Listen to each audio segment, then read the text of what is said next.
Minä olen Eimo Ukonselkä. Lukkosen Jumalan poika. Viikingeistä viimeinen. Ja ennen kaikkea olen hyvän oluen ystävä.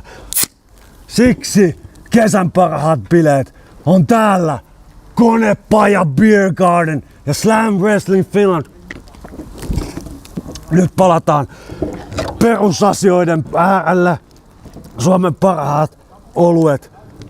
Valtava valikoima ja miehet, todelliset soturit, kuuman auringon alla ottaa toisistaan mittaa.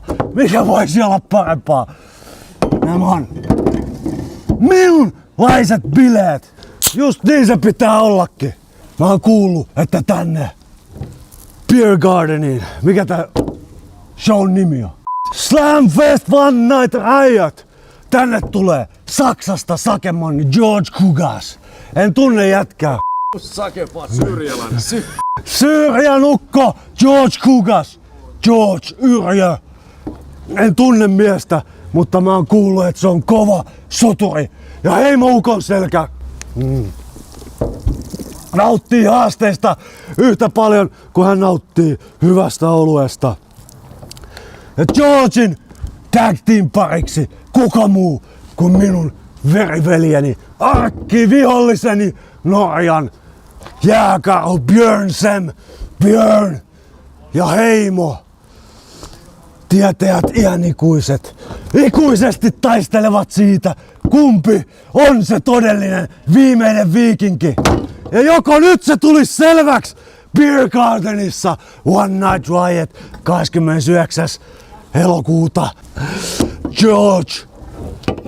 Ja mikäs tää on? Pinkki!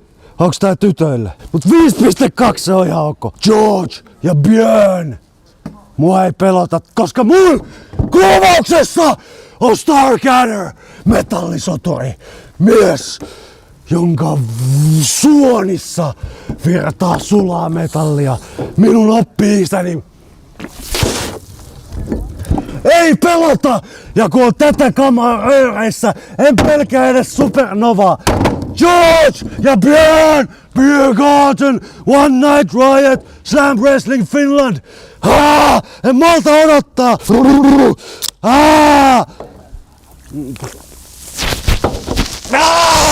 Joo!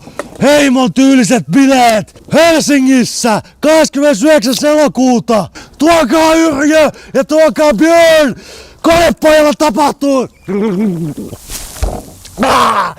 One Night Riot, baby! Mutta loppu juomat.